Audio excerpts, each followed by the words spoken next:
Hello friends, I hope आप सभी अच्छे होंगे।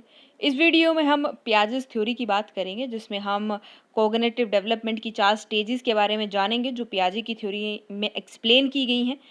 राइट, तो बहुत अच्छे से हम इस थ्योरी को जो है वो पक्का कर लेंगे, क्योंकि थ्योरीज में से बहुत ही डीप डीप क्वेश्चंस आपको देखने को मिलेंगे।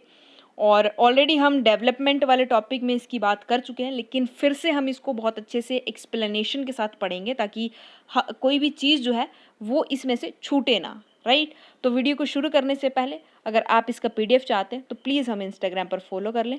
इंस्टाग्राम का लिंक नीचे आपको डिस्क्रिप्शन बॉक्स में मिल जाएगा। साथ ही साथ आप हमारी पूरी की पूरी साइकोलॉजी की प्लेलिस्ट जो है वो भी चेकआउट कर सकते हैं। तो लिंक जो है वो हम लोग आपको डिस्क्रिप्शन में अवेलेबल करवा देंगे, तो आप वहाँ से सभी वीडियोस को चेकआउट कर सकते हैं। तो इस वीडियो को शुरू करते हैं। बात कर रहे थे हम लोग पियाजेस थ्योरी की। तो जो जीन पियाजे थे उन्होंने कोग्निटिव डेवलपमेंट के बारे में बात की कि बच्चों में जो मानसिक विकास है वो किस तरह से होता है। राइट, तो जो मेंटल डेवलपमेंट किस तरह से होता है, तो उनकी उन्होंने 4 स्टेजेस में बात की है। राइट, और इस थ्योरी से सिर्फ हमें यही पता नहीं चलता है कि बच्चा नॉलेज किस तरह से एक्वायर करता है, बल्कि हमें ये भी समझ आता है कि एक्चुअली में जो इंटेलिजेंस है उसका नेचर कैसा है। राइट, तो ये सभी चीज़ें जो समझने में हमें पियाजे की थ्योरी है वो हेल्प करती है।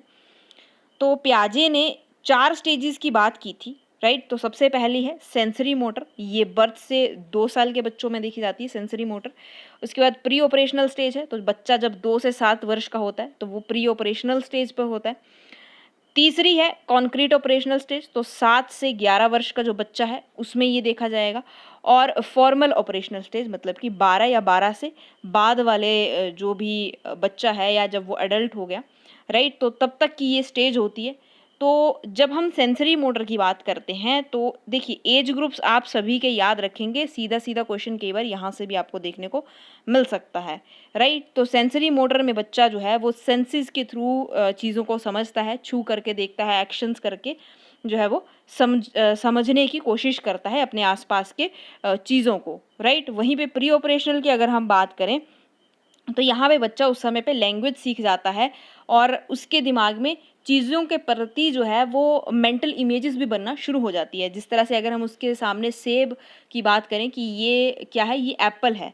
राइट, तो अगर वो एप्पल हम उसे दिखाए भी ना, सिर्फ हम इतना कहें कि एप्पल जो है वो स्वाद में मीठा होता है, तो एप्पल को सुन करके उसके दिमाग में एप्पल की इमेज ऑलरेडी बन जाएगी। राइट, तो प्री ऑपरेशनल स्टेज में ऐसा हमें देखने को मिलता है। नेक्स्ट है कंक्रीट ऑपरेशनल स्टेज। तो यहाँ पे बच्चा जो है वो लॉजिकल थिंकिंग जो है वो सीख जाता है। राइट, हर एक चीज़ के पीछे क्या लॉजिक है, यहाँ पे वो सीखने की कोशिश में लगता है। राइट, और 12 साल तक ऑलरेडी मतलब बच्चे जो हैं वो लॉजिक जो है चीज़ों के पीछे का वो सीख चुके होते हैं।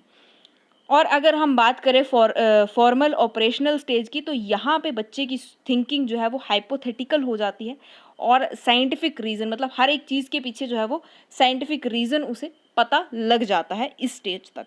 राइट, अब पियाजे ये बिलीव करते थे कि बच्चे जो होते हैं वो लर्निंग में बहुत ही एक्टिवली पार्टिसिपेट करते हैं। मतलब कि बच्चे जो है वो एक्टिंग कर करके सीखते हैं, मतलब लाइक दूसरों को इमिटेट करके। राइट, और दूसरी चीज़ क्या है कि उनका एक साइंटिफिक बिहेवियर जो है वो उनके अंदर होता है, जिसमें वो खुद से एक्सपेरिमेंट परफॉर्म करते हैं, ऑब्जर्वेशंस बनाते हैं और चीज़ों के बारे में सीखते हैं। राइट, सिंपल भाषा में अगर हम बात करें तो हम कहते हैं कि बच्चे शरारती होते हैं, लेकिन वो बच्चों के साइंटिफिक बिहेवियर है जो उनको हर एक चीज़ के पीछे का रीज़न जानने के लिए डराइव करता है। और हम लोग उस चीज़ को शरारती या नेचर उनका शरारती समझते हैं, लेकिन वो एक्चुअल में एक साइंटिफिक बिहेवियर है उनका, जो कि उनको प्रोत्साहित करता है चीज़ों के पीछे का राज जानने के लिए। राइट, अब यहाँ से बच्चा जो है वो बाकी चीज़ों के साथ इंटरेक्ट करता है अपने आसपास की, और कॉन्टिन्यूली जो नया नॉलेज उसको मिल रहा है बाहर से उसको वो ऐड ऑन करता रहता है, अपनी पुरानी जो उसके पास एग्जिस्टिंग नॉलेज है उसके साथ उसको बिल्ड करता रहता है। और जो नए आइडियाज़ हैं, राइट, उसको न्यू इन्फॉर्मेशन को अपनी पुरानी इन्फॉर्मेशन के साथ वो अडेप्ट कर लेता है, हर एक चीज़ को अपने दिमाग में अच्छे से स्टोर कर लेता है। राइट, अब पहली स्टेज की हम बात कर रहे थे, सेंसरी मोटर स्टेज है। राइट, और ये जो एज है वो क्या रहेगी यहाँ पे, बर्थ से 2 ईयर्स के जो बच्चे हैं उनमें सेंसरी मोटर स्टेज जो है वो देखी जाती है, राइट। तो यहाँ पे हम कुछ कैरेक्टरिस्टिक्स देख लेते हैं, जनरल कैरेक्टरिस्टिक जो इस स्टेज में हमें बच्चों में देखने को मिलते हैं। The infant knows the world through their movement and sensation, right. तो जब बच्चा जो छोटा होता है, पैदा हुआ बच्चा, राइट, तो वो मूवमेंट करके या सेंसेशन से सभी चीज़ों को समझने की कोशिश करता है, right. Children learn about world through basic action such as sucking, grasping, looking and listening. तो इस समय पर बच्चा जो है वो माँ का दूध पीता है, राइट। तो सकिंग करके उसे एक तरह की सेटिस्फैक्शन मिलती है, राइट। क्योंकि बच्चा जो है, कभी भी आप देखिएगा कि बच्चा चाहे किसी भी वजह से रो रहा है, लेकिन जब वो माँ का दूध पिएगा, सकिंग करेगा, तो वो चुप हो जाता है, राइट। तो ये क्या है, उसकी एक सेटिस्फैक्शन है, राइट। ग्रैस्पिंग चीज़ों को वो पकड़ने की कोशिश करता है, देखता है, सुनता है, राइट। तो ये सभी चीज़ें जो है वो बच्चा इस स्टेज में करना शुरू हो जाता है। नेक्स्ट है, infants learn that thing continue to exist even through they can not seen, right. अब देखिए, जो इन्फेंट्स होते हैं उनमें क्या होता है, शुरुआती तौर पर जब बच्चा 6 महीने तक का है, राइट, तो अगर आप उससे कोई चीज़ छीन भी लेते हैं तो थोड़ी देर बाद उसके दिमाग से ये कंसेप्ट निकल जाता है कि जो चीज़ मेरे हाथ में थी वो एग्जिस्ट करती है। उसे लगता है कि जो चीज़ अभी मेरे पास थी वो मुझे अब नहीं दिख रही, तो वो इस दुनिया में एग्जिस्ट नहीं करती, राइट। लेकिन जैसे जैसे वो 2 साल तक का हो जाएगा तो यहाँ पे जो ऑब्जेक्ट परमानेंस है वो बच्चे के अंदर आ जाती है। बच्चा ये चीज़ सीख जाता है कि जो मुझे नहीं दिख रही है लेकिन फिर भी वो चीज़ एग्जिस्ट करती है, right. They are separate beings from the people and object around them, right. तो यहाँ पे जो बच्चा है वो क्या कह रहा है कि खुद को और चीज़ों को, राइट, मतलब कि ऑब्जेक्ट्स और पीपल जो दोनों चीज़ें हैं ये सभी की सभी अलग अलग हैं जो उसके आसपास हैं, राइट।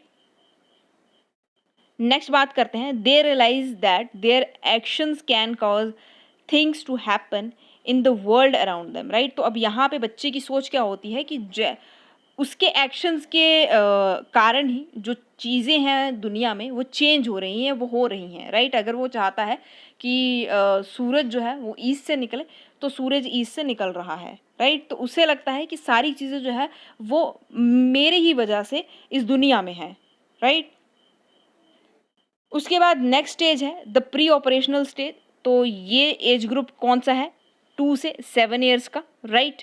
और children begin to think symbolically and learn to use words and pictures to represent objects, right. तो यहाँ पे जो बच्चा है वो सिम्बॉलिकली चीज़ों को समझना या सोचना सीख जाता है और वर्ड्स को थ्रू जो है यूज़ करना, मतलब अपनी बात को रखना है। जैसे अगर उसे पानी पीना है तो वो हो सकता है कि आपको 2 साल का बच्चा है तो आपको पानी करके बता सकता है कि मुझे प्यास लगी है, लेकिन अगर वो 5-6 साल का है तो वो अच्छे से बोल पाएगा कि मुझे प्यास लगी है, मुझे पानी पीना है, राइट। तो वर्ड्स को वो यूज़ करना सीख जाता है, सिम्बॉलिक चीज़ों को समझना सीख जाता है, पिक्चर्स के थ्रू आपको रिप्रेजेंट कर सकता है, राइट। कि अगर ये किसी शेर की अगर पिक्चर है तो ये वो देख करके बता सकता है या आपको दिखा सकता है कि ये शेर जो है वो इस तरह का दिखता है, right.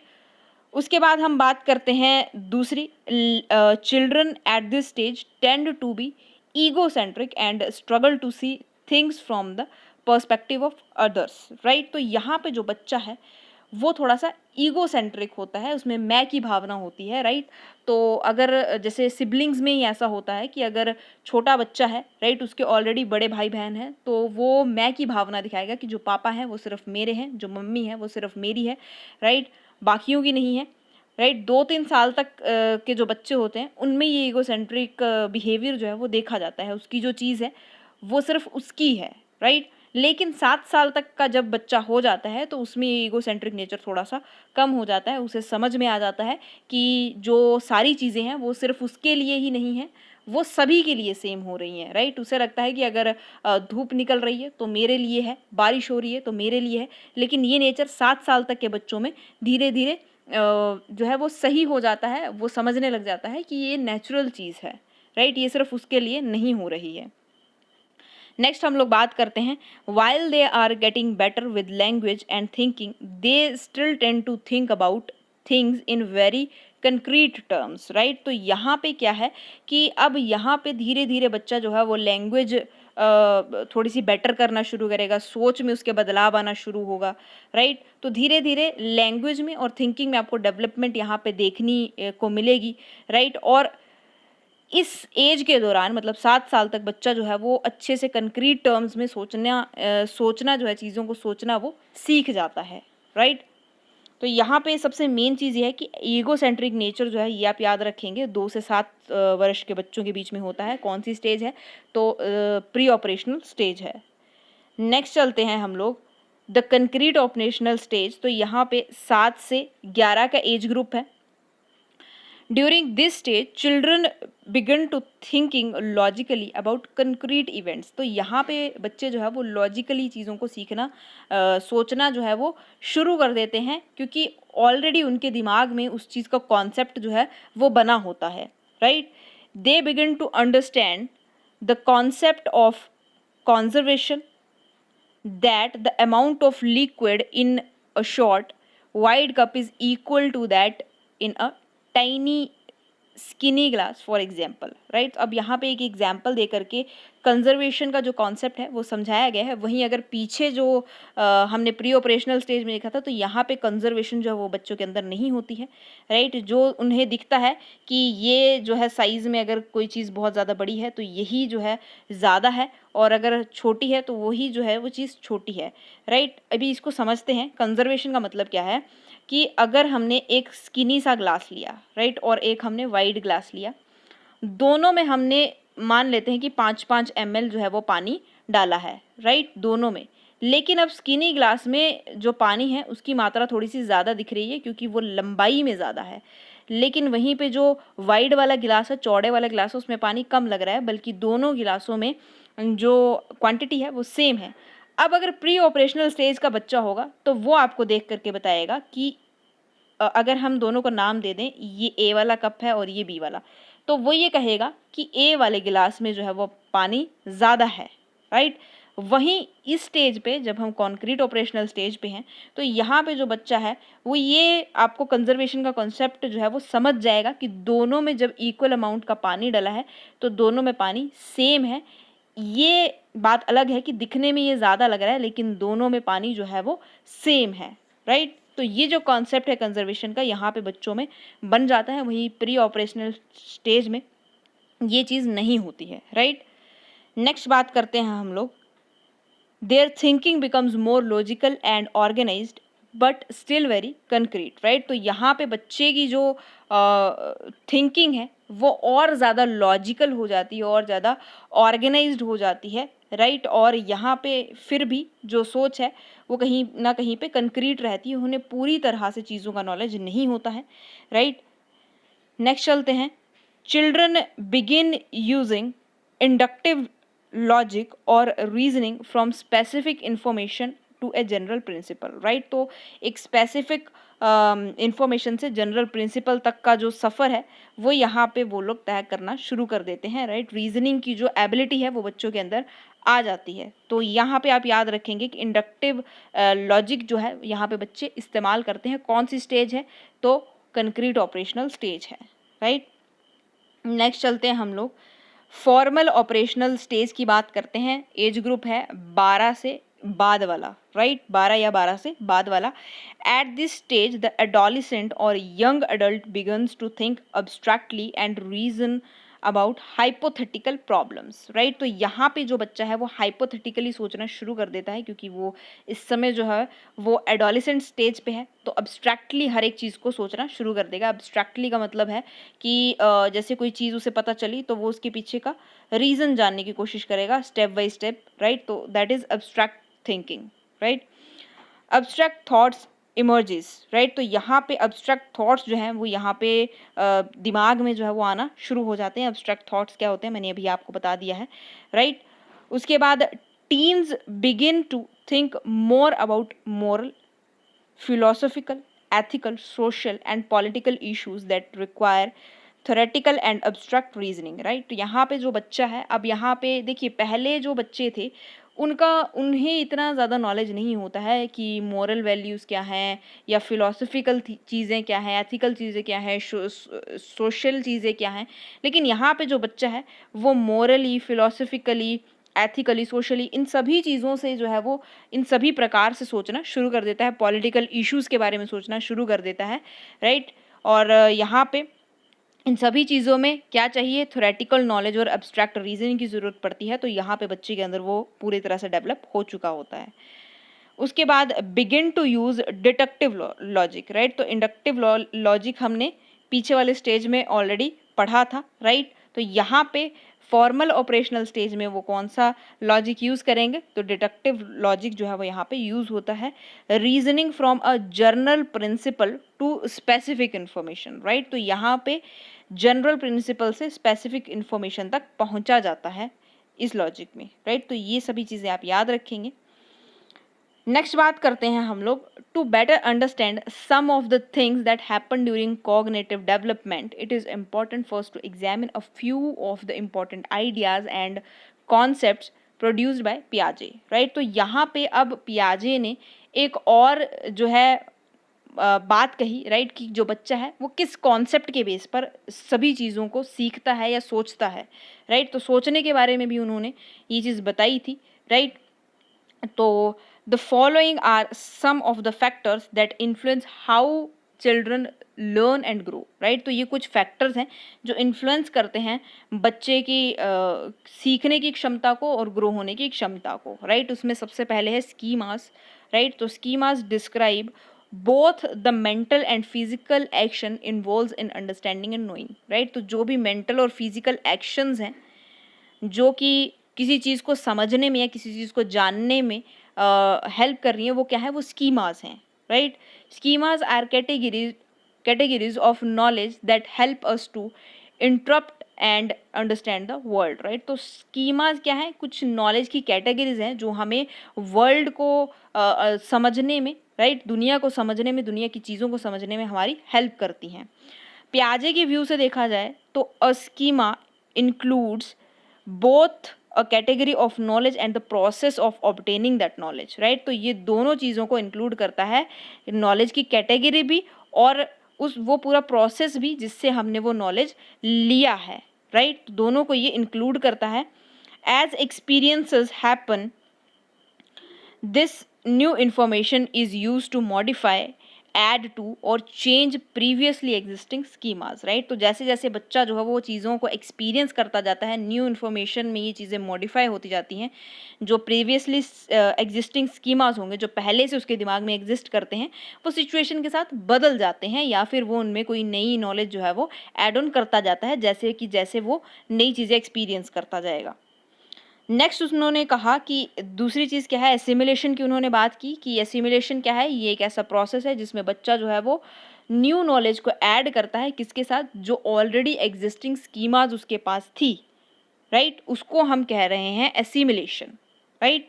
The process is somewhat subjective because we tend to modify experiences and information slightly to fit in with our pre-existing beliefs, right। तो ये क्या है, ये कैसा प्रोसेस होता है जिसमें हम हमारा जो एक्सपीरियंस है वो टाइम के साथ मॉडिफाई होता रहता है, कुछ कुछ चीज़ें जो हैं वो हमारे पहले से जो बिलीव्स रहते हैं कि ये काम ऐसे हो सकता है, और उनके साथ जो न्यू वेज हैं उस काम को करने के, वो एक्सपीरियंस जो है वो ऐड ऑन होते रहते हैं, राइट।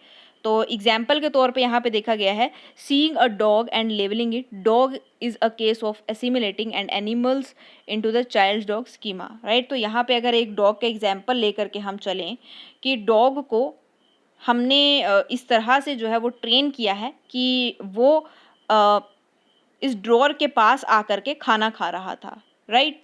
तो उसे क्या लगेगा कि इस ड्रॉअर के पास मुझे खाना मिलता है, उसकी सिमुलेशन इसी तरह से हुई है, उसके अंदर उसके दिमाग के अंदर क्या स्कीमा है कि मुझे यहाँ से जाना है और वो खाना खाना है, राइट। अब अगर हम जो उसका खाना खाने वाली जो प्लेट है, इसको अगर हम कहीं और रख देंगे, राइट, तो उसके दिमाग में पहले वाले बिलीफ के साथ एक और चीज़ ऐड होगी कि मैं जो खाना है वो यहाँ पे भी ड्रॉअर के दूसरी तरफ भी खा सकता हूँ, राइट। तो इसी चीज़ को उन्होंने एसिमिलेशन कहा।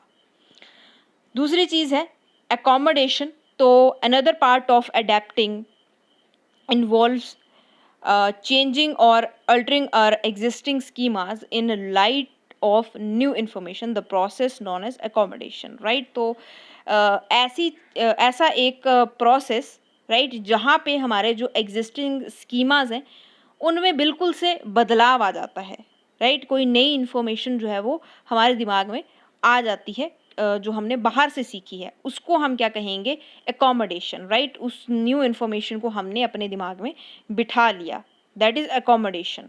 तो accommodation involves modifying existing schemas, right. जो हमने पहले से हमारे दिमाग में स्कीमाज थे उनकी मॉडिफिकेशन जो है वो यहाँ पे हो सकती है, नए आइडियाज़, ठीक है, as result of new information और न्यू एक्सपीरियंसेस, राइट। तो यहाँ पे हमें न्यू इन्फॉर्मेशन जो हमने ली थी, न्यू एक्सपीरियंसेस जो हमने ली थी, ये उनका रिजल्ट है accommodation. New schemas may also be develop during this process. तो नए स्कीमाज जो हैं वो भी यहाँ पे इस प्रोसेस के दौरान, एकोमोडेशन के दौरान बन सकते हैं, क्योंकि हम जो है यहाँ पे नॉलेज को, नई नॉलेज को ले रहे हैं, राइट। नेक्स्ट है इक्विलिब्रियम। तो पियाजे ये बिलीव करते थे कि बच्चे जो हैं वो एक बैलेंस बनाने की कोशिश करते हैं, किसके बीच में, एसिमिलेशन के बीच में और एकोमोडेशन के बीच में, right, which is achieved through a mechanism पियाजे कॉल्ड इक्विलिब्रियम, राइट। तो ये जो बैलेंस है ये कब अचीव होगा, एक मैकेनिज्म होता है जिसको पियाजे ने इक्विलिब्रेशन कहा। तो इस मैकेनिज्म के थ्रू जो है दोनों में बैलेंस बनता है as children progress through the stages of cognitive development. जिस तरह से जो बच्चे हैं वो कोग्निटिव डेवलपमेंट की स्टेजेस से गुजरते जाते हैं, right. It is important to maintain a balance between applying previous knowledge, मतलब कि assimilation, and changing behavior to account for few knowledge, right, new knowledge, right। तो यहाँ पे वो क्या कह रहे हैं कि एक बच्चे के लिए बहुत ज़्यादा इम्पॉर्टेंट है कि वो दोनों में, मतलब कि एसिमिलेशन में, एसिमिलेशन क्या है, अपने प्रीवियस नॉलेज को अप्लाई करना, राइट, और एकोमोडेशन में मतलब कि जो आपका न्यू नॉलेज है उसमें उसको अप्लाई करना, राइट। तो दोनों में जो ये बैलेंस है ये बनाए रहना चाहिए, और ये बनेगा कैसे, तो ये इक्विलिब्रेशन की मदद से बनता है, right. Equilibration helps explain how children can move from one stage of thought to the next stage, right. तो इक्विलिब्रेशन ये हमें जानने में हेल्प करता है कि बच्चा किस तरह से एक थॉट ऑफ स्टेज से दूसरे थॉट की तरफ जो है वो जा रहा है, राइट। अब सभी चीज़ें हम लोगों ने जान ली हैं, लेकिन हम एक समरी के तौर पे कन्फ्यूजन को ख़त्म करने के लिए इस डायग्राम से इसको समझने की कोशिश करते हैं। देखिए, हम बात कर रहे थे एसिमिलेशन की और अकोमोडेशन की, दो मेन चीज़ें हैं, राइट। तो एसिमिलेशन और अकोमोडेशन, अब मान लेते हैं कि ये एक पर्सन है या एक बच्चा है, राइट। अब इसने कोई न्यू चीज़ सीखी, राइट, इसने एक न्यू चीज़ सीखी और उसको इसने अपने दिमाग में बिठा लिया। तो ये क्या हुआ, ये हुआ स्कीमा, राइट। अब कोई नई सिचुएशन उसके सामने आई तो इसने जो स्कीमा सीखा था उसका इस्तेमाल किया, मतलब उसने अपना प्रीवियस नॉलेज जो है वो अप्लाई किया, राइट। और अप्लाई क्यों किया, ताकि वो इक्विलिब्रेशन की स्टेज पर आ सके, राइट। अब ये इक्विलिब्रेशन की स्टेज पर आ गया, फिर से एक नई प्रॉब्लम खड़ी हुई तो इसने क्या किया, दोबारा से इस एसिमिलेशन का इस्तेमाल किया, मतलब पुराना जो एग्जिस्टिंग नॉलेज था उसको इसने इस्तेमाल किया, राइट। लेकिन यहाँ पे वो काम नहीं आया, तो एक डिसइक्विलिब्रेशन की स्टेट जो है वो आ गई। अब बच्चा जो है वो इक्विलिब्रेशन में नहीं है, डिसइक्विलिब्रेशन में आ गया है, राइट। और अब क्या करेगा वो, अपना मतलब न्यू नॉलेज ले करके पुराने नॉलेज के साथ उसको ऐड ऑन करेगा। तो वो क्या हुई, एकोमोडेशन हुई, राइट। एकोमोडेशन के बाद वो उसको अप्लाई करके अपनी उस प्रॉब्लम को सॉल्व करेगा, राइट। और एकोमोडेशन के बाद दोबारा से वो इसको जो है वो एक ओल्ड नॉलेज की तरह वो अपने दिमाग में बिठा लेगा, राइट। तो यही पूरी कहानी जो है वो पियाजे ने समझाई थी, राइट। तो इस डायग्राम को अगर आप याद रख लेंगे तो आपको ये चीज़ कभी भूलेगी नहीं, राइट। तो फ्रेंड्स, आज के लिए सिर्फ इतना ही। आई होप आपको ये थ्योरी जो है वो बहुत अच्छे से समझ आई होगी, और वीडियो अगर आपको पसंद आया है तो लाइक और शेयर ज़रूर कर दीजिए। इसी तरह की और वीडियोज़ के लिए हमारे चैनल को सब्सक्राइब कर लीजिए। Thanks for watching.